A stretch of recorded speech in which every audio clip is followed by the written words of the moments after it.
This is why you should never stay in sketchy motels. In 2005, a young woman on a solo road trip across the country decided to stop for the night. The first place she sees is the Mountaintop Motel. It looked pretty cheap, but she was tired, so she said good enough. The check-in guy eyed her up and down very uncomfortably and then asked her if she was traveling alone. She ignores the question, pays for her room, and then walks away with the key. When she gets inside her room and sees there are literally cockroaches in her bed, she says nope and decides to sleep in her car in the parking lot. Around 3 a.m., she wakes up to see the check-in guy using his own keys to get into the motel room she was supposed to be in. A few minutes later, he storms out and slams the door and starts walking towards her car. Terrified, she hides under her blanket as the man tries to open her car doors but can't and walks away. She speeds off and calls her friend and asks her to look up the address of Mountaintop Motel so she can give it to police. Her friend's quiet for a second and then just says, "The Mountaintop Motel closed a week ago." This is what they meant when they said don't talk to strangers. In the early 1900s, a 10-year-old boy was playing in the woods when a tall man appeared and asked if he wanted to come back to his cabin for dinner. Totally caught off guard, the boy reluctantly agrees and begins walking.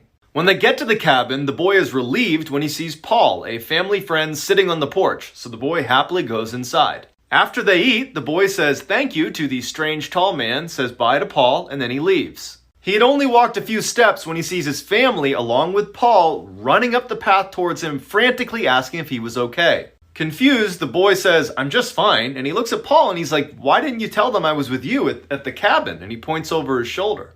Paul glances over the boy's shoulder and then narrows his eyes and says, "You were kidnapped by a cult 3 days ago. No one's seen you."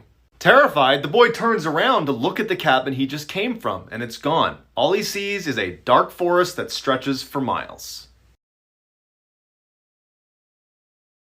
This is why you never go to the well on your own. In 1983, a young boy was camping with his family on Roan Mountain in North Carolina when his mom asked him to head on down the path and get some water from the well. When the boy didn't return, his mom went to check on him and he was gone. A massive search party was launched to find him, but with temperatures rapidly dropping and finding no trace of him, the family braced for the worst. Then, miraculously, on the 7th day of the search, the boy shows up on the mountaintop in an area they had already searched, healthy and clean.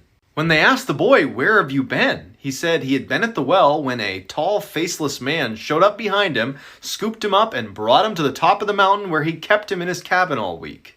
After the boy gave a very detailed description of exactly where this cabin was on the mountain, the police were eager to go find it and confront this guy. But the park superintendent just raised his hand and said, "Guys, it's pointless. I've worked here 40 years. There are no cabins on Roan Mountain." This is why you should never go on a subway again. So what happened is that one night, a teenage girl was taking the subway home from work back to her house in New York. The scary part is when she went on board, she sat directly across from two men with a woman sitting in the middle. The creepy part is that the woman kept staring at her and wouldn't even blink while the two men never once looked at her. Well, at the next stop, a man with a trench coat walked in, but the girl didn't pay much attention to him. The girl kept trying to look away so that one lady wouldn't stare at her, but she just kept looking, wouldn't even blink. Well, at the next stop, that random man with the trench coat pulled out the teenage girl and dragged her out of the subway. She was screaming, asking for help because she had no idea why this guy just pulled her out. But the guy told her to calm down and said he actually saved her life because the woman that was staring at her was actually dead, and the two men next to her were holding her up to make her look alive. The random guy with the trench coat said if he didn't pull her out, she was going to be their next victim.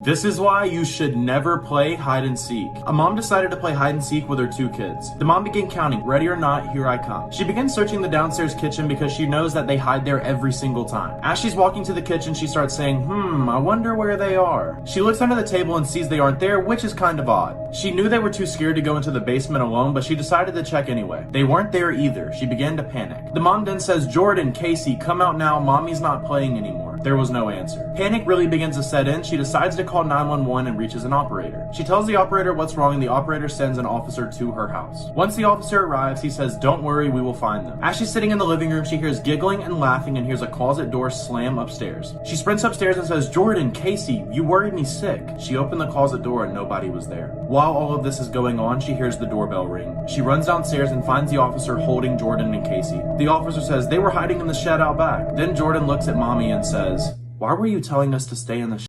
This is why you should never spend the night on Niku Island. In 1937, while on her flight around the world, Amelia Earhart mysteriously vanished over Howland Island in the Pacific Ocean. Despite an enormous search, she was never found. 3 years after her disappearance, a scientist discovered an incomplete skeleton on this tiny, uninhabited island called Niku Island that wasn't too far from Howland Island. It looked like whoever's bones these were, they had been ripped limb from limb.